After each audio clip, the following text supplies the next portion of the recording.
Hi, everyone. Steve Adubato. We kick off the program with a compelling, important conversation with Colonel Jeff Cantor, retired Army Colonel and Chief Executive Officer of the New Jersey Veterans Chamber of Commerce. Colonel, good to see you. Great to see you, Steve. Great to be here with you. Website's up. Tell everyone what the Veterans Chamber of Commerce is. Yeah, so we started this back in 2018 to really provide economic opportunities for veterans. There's a lot of resources available for the surviving part of veteran care, but not so much in the thriving part. So that's why we established the Veterans Chamber and got traction with the state of New Jersey to try and really produce more economic development opportunities for the veterans community. You came to our attention through our mutual friend, Jonathan Pearson. And when John was talking to us about you, one of the things he said is that your commitment to veterans, and again, thank you for your service, Colonel. Thanks. Your commitment to veterans, particularly helping veterans get into businesses, start their own business, become entrepreneurs, is so important because it's this massive gap between the rhetoric, thank you for your service, we appreciate it, and the actions of actually making a difference for folks. Why is it so passionate for you? Yeah, Steve, you wrote a book on leadership, and you know how important it is to lead from the front. And as a leader in the military, you never really stop providing a way forward for your troops. So in this role, in this capacity, I continue to lead to try and help others establish themselves and create a bigger economic piece of the pie for the veterans community and military spouses. It's really, really important. I think it's vital that we get the state to enforce the set-aside laws that's been in place since 2015 to provide a way forward for the veterans community.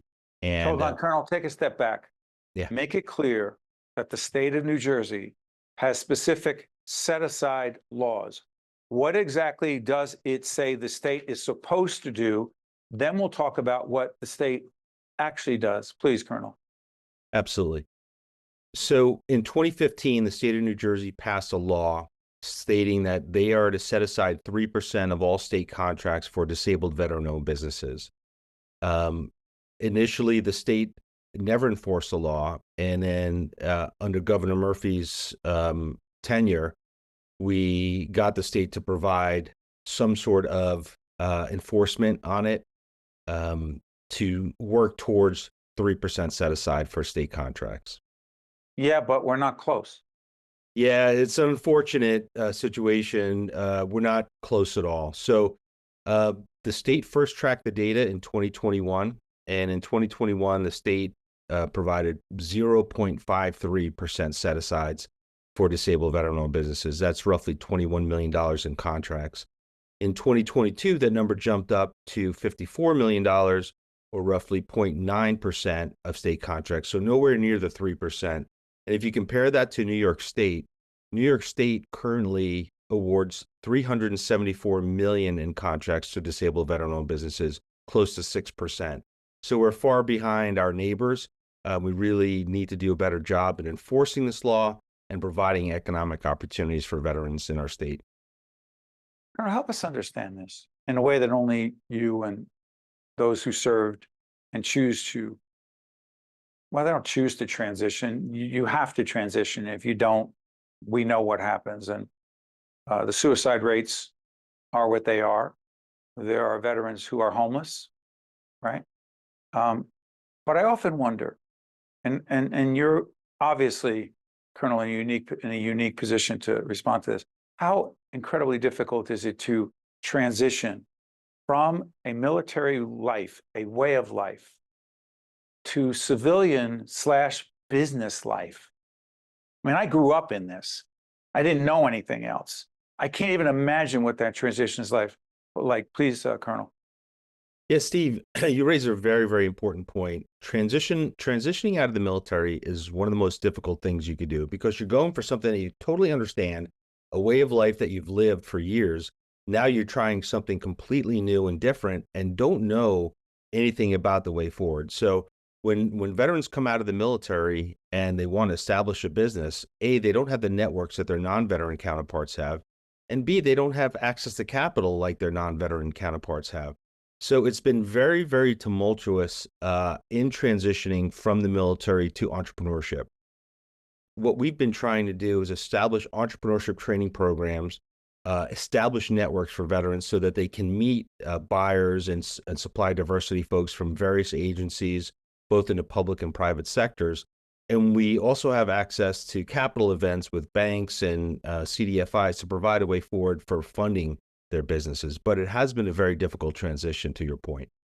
I also want to make clear that the Colonel, that Jeff and his colleagues at the Chamber are part of New Jersey Diverse Business Advisory Council, other chambers of commerce, the African American Chamber of Commerce, the Hispanic Chamber of Commerce. I'm always curious about this. You're a nonprofit. We're a nonprofit.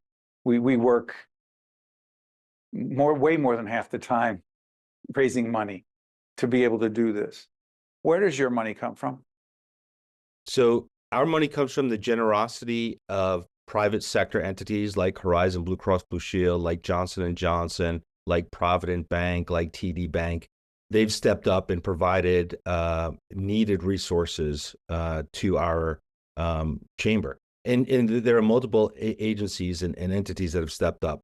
We additionally, in 2022, we got a grant from the state of New Jersey to provide outreach and support for the veterans business community, which was great. It was a one-time grant, which significantly helped out with veterans outreach and programming for veterans. So it's a constant effort to try and raise funds. We're always trying to do that. Not only that, we have the Veterans Foundation of America, which is our foundation, and we provide support for like mental health resilience training, which is really important, outdoor therapy programs to try and help veterans on a medical, healthcare, and mental health basis. P.S. The website is up. If people want to contribute, there's a way to do it on the website. And last question.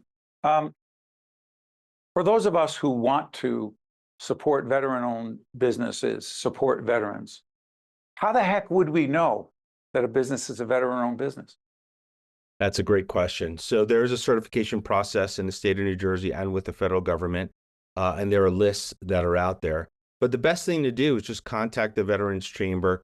Besides contacting the Veterans Chamber, there's also a portal, warriorportal.com, which will house sites for veteran businesses to let them know that there are veteran businesses out there.